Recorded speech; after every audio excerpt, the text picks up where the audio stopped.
I knew I had time for a cigarette before dinner, so I slipped out back, and just as I was snuffing out the tip in the old coffee can, I turned around and there was Benjamin, my youngest son, sent to find me. "Dinner's ready, Dad." He didn't say anything about the cigarette. He didn't have to. He saw it. And that's the thing about kids and the secrets we try to keep from them. There's a conversation that doesn't happen enough. It's the conversation about what we inherited that we didn't ask for, because the truth is, you can't hide what you carry from the people who live with you. Every family has a pattern. Sometimes it's obvious. Sometimes it runs so quietly through the generations that nobody even notices it until a kid is sitting in a counselor's office 30 years later trying to figure out why he does the thing he does. Maybe it's poverty that gets handed down, not through laziness, but through a poverty mindset that tells a man he'll never have enough, so why bother try?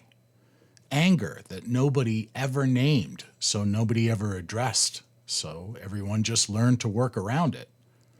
Addiction that runs through a family like a river, grandfather to son, each one thinking he's the only one who can't control it.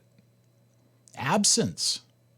The father who was there but never really there, whose son learned to need nothing from him, whose grandson learned the same lesson. Those patterns don't announce themselves, they just run quietly until somebody names them. I smoked for years. I always went out back because I didn't want the kids to see it. So I was away from the kids, away from the house, and I thought I was hiding it. I'd come back inside and my kids knew without me saying a word. You can't hide what you carry from the people who live with you. They smell it on you, even when you think you've been careful.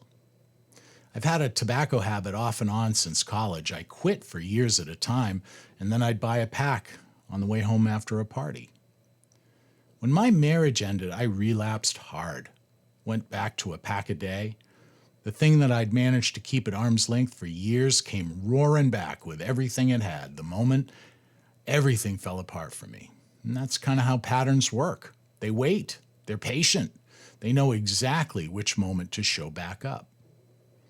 And then I came to Christ, and something weird happened that I still can't fully explain. I got nudged to buy nicotine patches one day, and I used them for about a week, and then it was just gone. Not a conscious decision to quit, really. Not a managed thing that I just, used willpower. It was just gone. I didn't do that. I know I didn't do that because I'd tried to do that for years on my own and it never worked like that. A bad habit was lifted from me. Ezekiel 36:26. I will remove the heart of stone and give you a heart of flesh. I will remove it and give you something new. That's not self-improvement. That's transformation.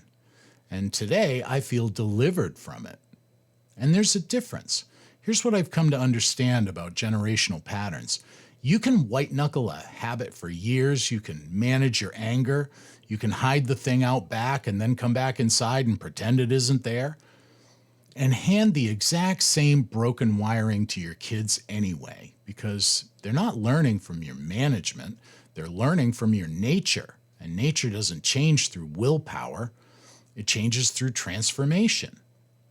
In Exodus 20, verse 5, it says, "The sins of the father are visited upon the children to the third and fourth generation."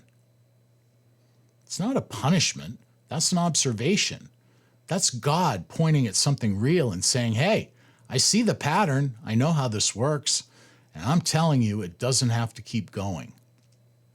Because the same God who made that observation is the same God who says in Ezekiel, I will give you a new heart. The pattern can end, but it ends through him, not through you. What's a pattern you most want to see broken in your life? Let me know in the comments. I read every one. So my son came home from a year abroad with something he didn't leave with. He thought it was a secret. It wasn't. I could have met that moment with the same frustration and anger that used to come out of me sideways and unpredictably. Instead, I sat down with him and I told him, hey, I smell it. I'm not going to pretend I don't. And whenever you're ready to have that conversation, I'm here.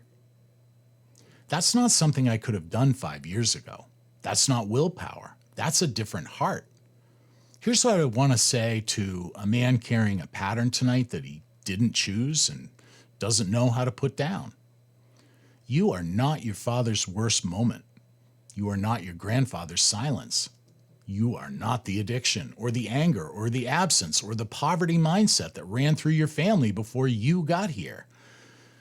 You are a son of God, and sons of God have access to something that breaks cycles, not through trying harder, through surrender.